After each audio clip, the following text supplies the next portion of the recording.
Debbie and her mother appear in court to meet with Annika's relatives. We are glad to finally meet you, Mr. and Mrs. McKenzie. I hope we can settle this matter soon.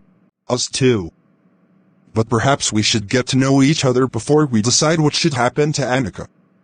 First, let us say how commendable it is that your daughter and her wife were willing to take in a child completely unrelated to them after the tragic death of Annika's uncle.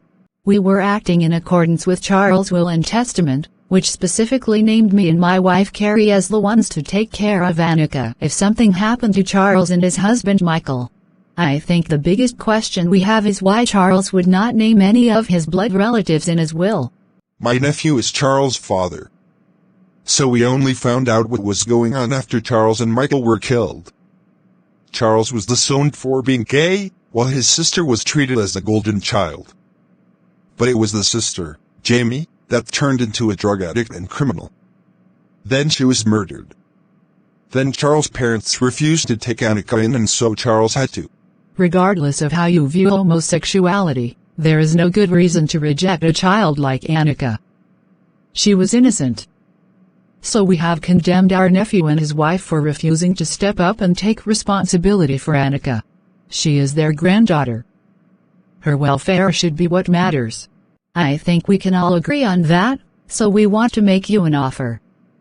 Annika herself has said she wants to remain with me and Carrie, but we can allow you visitation rights to her and even arrange for her to visit you and perhaps stay over with you during the summer months. Considering how Annika was traumatized by losing first her mother and then her uncles, losing yet another set of parents would be even worse. She needs stability in her life. But she would clearly benefit from having contact often with you too. I do have a question, though. The letter we got from you made an issue of my marriage to Carrie being invalidated by the state of Texas. That made us think you were homophobes. No, that letter was written on our behalf by our lawyer at the time. When I saw what he had written, he was fired. As black people, we realized we would be hypocrites to endorse one form of bigotry, homophobia, while being against another, racism. We had assumed you only took in Annika because Charles will had forced you to, but it is clear you truly have her best interests at heart. We appreciate your consideration of both her and us in this matter. So now it is settled.